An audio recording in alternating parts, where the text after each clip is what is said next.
once again, welcome to my YouTube channel. Nongeye kuguha ikaze wowe uje kuri channel yacu yitwa Prince TV Rwanda. Muri video nkuko mwabibonye tugiye kurebera hamwe uko twafungura account ya email muri telefone yawe. Rero ibi bintu byo gufungura email, abantu benshi batanga amafaranga kugira ngo bagufungurire email, ugasanga ni ikibazo cyane. Kandi nawe buriya uba wafungura email yawe ukoresheje telefone yawe. Muri iyi video rero tugiye kwigana uburyo ki wafungura email ukoresheje telefone yawe nta kindi kintu bigusabye uretse megabyte zonyine z'ijana. Nazo ntago zahashirira kuko ni ibintu byoroshye cyane. Mpaye ikaze rero abantu bashyashya kuri iyi channel, mukande subscribe ndetse muduhe ibitekerezo byanyu. Ku bantu mwakanze subscribe namwe muri abantu b'abagabo cyane, muri abagaciro cyane, mukomereza aho ngaho. Okay? Kandi wifuza ko tugufasha, watwandikira muri comment ukaduha nimero cyangwa se nimero zacu ziba zihari tukabafasha muri isanzura. Okay? Reka dutangire rero. Uraza muri telefone yawe ucekinge neza ahantu handitse Gmail, handitse gutya. Dore noneho weho iyi application rero iraza itonya amabara harimo umuhondo, icyatsi, ubururu n'umutuku. Ariko njye muri telefone yanjye ifite umweru n'umutuku. Ubwo biraterwa weho no kuntu irazisa, ariko handitse Gmail mbere na mbere ubundi. Okay? Urayikirikaho rero iyi application. Urareba ko ngiye mfitemo ama email menshi cyane, harimo email yanjye. Okay? Ikintu uraza ugakora, ndaza nkande kuri iriya, kuri hano kuri email yanjye, mpakirike gutya. Nimara kuhakirika rero, ndaza nkande hano hantu handitse uti add another account. Weho rero izi step nciyemo, nujyamo bwa mbere barita bakubwira ngo create account. Ariko nje kubera mfitemo ama account menshi, uri kureba ko bahise banyerekeza hano. Ubwo urahita uza hano handitse add account. Weho haraba handitse create account. Okay? Urahakirika rero nk'ibisanzwe. Okay? Numara kuhakirika rero, uraza kandi hano hantu handitse uti Google. Nurangiza urahakirika nk'ibisanzwe. Nurangiza urategera loading ngo baragusaba rero password ya telefone yawe nk'ibisanzwe. Okay?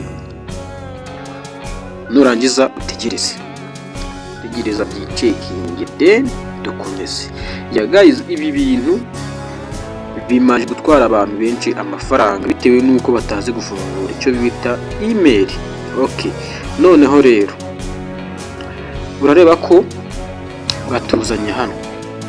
Uraza uhita ukanda hano handitse uti create account. Okay? Hano gutyo create account. Okay? Nurangiza uhakirike. Noneho urahita ukanda hano hantu handitse uti for my personal use. Okay? Hano gutyo uhakirike gutyo. Nurangiza nanone urategereza. Nibisaba step ni uretse ko ni ibintu byoroshye cyane. Okay? Noneho rero reba ko bakubajije first name, last name, ngira ngo hano uri kubibona tayari. Tugiye gukanda hano handitse first name rero. Urandikamo izina ryawe rya mbere. Okay? Suppose yewe ngiye kwandikamo amazina yanjye bisanzwe.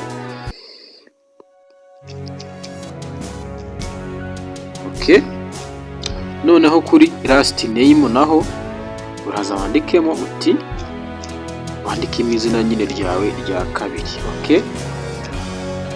Noneho rero urahita uza hano handitse uti next. Okay? Wakirike gutya. Nurangiza nabwo urategereza. Urareba ko biba biri kwirodinga cyane, ntago bisa n'ibitinda cyane kandi nabwo ntago bibanguka. Okay, urategereza rero imanze bigarukemo. Okay, noneho haje bino bintu bigaragaza nyine amatariki y'amavuko. Urakanda hano handitse month. Okay, wakirike ubwo ndakirika hano handitse uti January. Niba waravutse mu kwa mbere, niba ari mu kwa kabiri, okay, ndakirika kuri January. Then hano handitse day, ndandikamo wenda mu kwa kabiri. Ndangiza hano handitse year, wandika umwaka wavutsemo, wandikemo dusuppose kandikemo 2005. Okay, nurangiza hano handitse gender, bitewe niba uri igitsina gabo niba uri igitsina gore urashyiraho gender yawe. Ngiye rero ndaza bitemo hano handitse female. Okay, nurangiza wongera ukande hano hantu handitse uti next. Okay, utegereza nanone byirodinge nkuko twabonye kuntu biri kwirodinga. Okay, noneho rero hano bari kutuzanira, bari kuduhitishamo email dushaka kuba twahitamo itworoheye. Ese turakoresha iyi ya mbere cyangwa dukoresha iya kabiri? Ya biterwa n'amahitamo yawe. Nge rero reka nihitiremo akangaka ka hano hasi kuko niko kagufi nzibuka. Okay, ngiye guhitamo iyi ngiyi. Okay, ndaza rero ni selecting gutya. Nindangiza ngire nkande hano handitse uti next. Nurangiza utegereze. Okay, noneho rero hano bari kugusaba gushyiramo password uzajya ukoresha. Okay, suppose ngiye kwandikamo 25.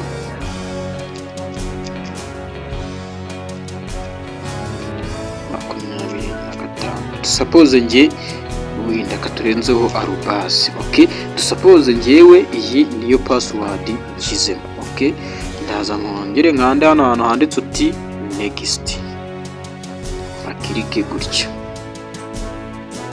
Nindangiza niturize. Okay, hano rero niho hantu ibintu biba bikomereye cyane. Hano uraza bari kutubwira ngo dushyiremo telefone, numero ya telefone mbere na mbere. Ushatse wahasimbuka cyangwa se washaka ukayishyiraho. Ibintu ni bibiri, ariko kugira ngo bibe byiza nimero ya telefone kuri email ugomba kuyishyiramo. Uraza ukanda hano kuri phone number rero ndandikamo numero nk'ibisanzwe. Okay, nurangiza kwandikamo numero zawe uraza tayari ujye kuri next ukomeze. Okay, byiroding tayari. Okay, urareba ko rwose tayari email yagiyeho na recovery number batweretse ko byafungutse. Nurangiza urongera ukanda hano hantu handitse uti next, wakirike gutya ntibisanzwe. Urategereza nabwo bimanze byiroding. Urazamuka rero tayari hano ukanda hano hantu handitse uti I agree. Okay, wakirike kugira ngo email yawe ize imeze neza isukuye, nta bintu byinshi ku buryo batabasha no kuba banayikwiye. Okay, tugeze rero byiroding nanone kugira ngo urugendo rwacu rwa email rube rwanda. Okay, urareba ko tayari email yacu ni nkaho yagize yafungutse yarangiye. Ndetse utegereza ibiri birodinga gutya kwereka aho uri bunyure bigahita bigira ute birangira. Okay, urareba ko rero tayari email yacu yahagize yarangiye. Urahita uza rero hano hejuru. Okay, hano hejuru kubera mfitemo email yanjye ndaza nje hano, nindangiza scrolling nzamuka gutya. Dore email hano tayari urareba ko yagize ute email yagiyemo. Dore ngiyi hano. Okay, ya nizere ko rero kuri weho twabanye muri iyi video ibi bintu bibonye, ibi bintu my friends abantu benshi bajya kubikoresha ahandi bagatanga amafaranga. Iyi video nizere ko yakugiriye akamaro, tuzasubire mu yindi video itaha.